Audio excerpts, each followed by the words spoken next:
এই সেই বাড়ি। বাড়িটি দেখতে খুব সুন্দর। এ বাড়িটি সবাই বল্টুদের বাড়ি হিসেবে চিনে। ও, বল্টু কে? বল্টু হলো এ বাড়ির ছেলে। খুবই দুষ্ট, লেখাপড়ায় মনোযোগ খুব কম। তবে লেখাপড়া করলে অল্প সময়ের মধ্যে সে তার সমস্ত পড়া শেষ করে দিতে পারে। তার বাবা তাকে নিয়ে খুবই পেরেশানির মধ্যে থাকতে হয়। বল্টু, তুমি এখনো বসে আছো? তাড়াতাড়ি করতে হবে।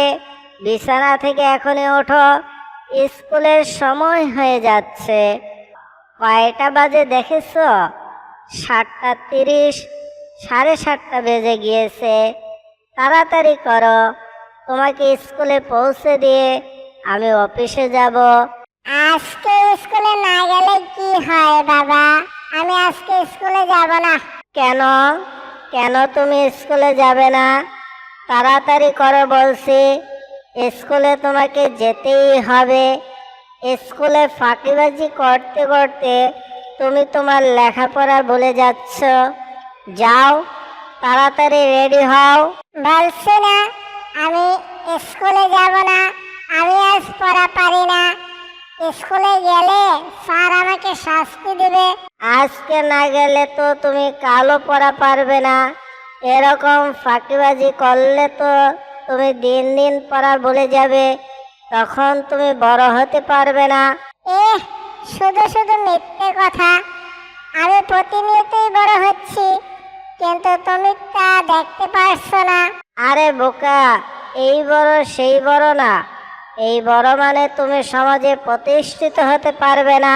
তাহলে তাই বলো। কি যে আজে বাজে আবোল তাবোল কথা তুমি বলো। আমি তোমার কথা কিছুই বুঝতে পারি না। আর বুঝতে হবে না, এখন স্কুলে যাবে, চলো। বাবা তুমি দাঁড়াও, আমি রেডি হয়ে আসছি। আমাকে রেখে আবার চলে যেও না কিন্তু। শোনো বাবা, মনোযোগ দিয়ে শুনতে হবে। আমি আজকে আছি, কালকে দুনিয়ায় আর থাকবো না। আমাকে চলে যেতে হবে। কেন বাবা? কাল আবার তুমি কোথায় যাবে? কক্সবাজার বেড়াতে যাবে নাকি? নাকি চিড়িয়াখানায় যাবে? কতদিন ধরে চিড়িয়াখানা দেখি না। আমাকে কি তুমি নিয়ে যাবে, নাকি একা একা শুধু ঘুরবে? আমাকে সাথে করে নেবে না? আমিও তোমার সাথে কক্সবাজার বা চিড়িয়াখানায় যেতে চাই। নেবে তো বাবা? আমি তাকে কি বলি আর সে আমাকে কি বলে, কিছুই বুঝে না। বল্টু, আমি চলে যাব বলতে তোমাকে বোঝাতে চাচ্ছি যে আমি একদিন মারা যাব। আমাকে আর তুমি খুঁজে পাবে না, দুনিয়া ছেড়ে চলে যাব।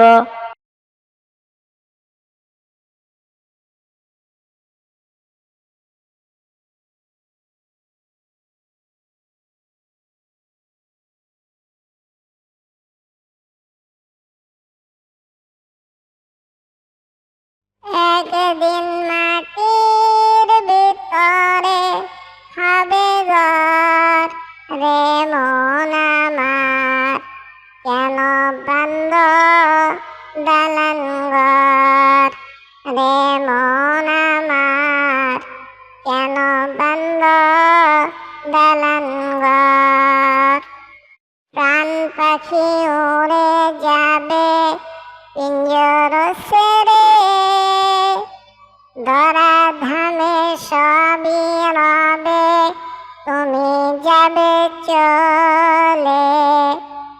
প্রাণ পাখি উড়ে যাবে পিঞ্জর ছেড়ে, ধরা ধামে সবই রবে, তুমি যাবে চলে।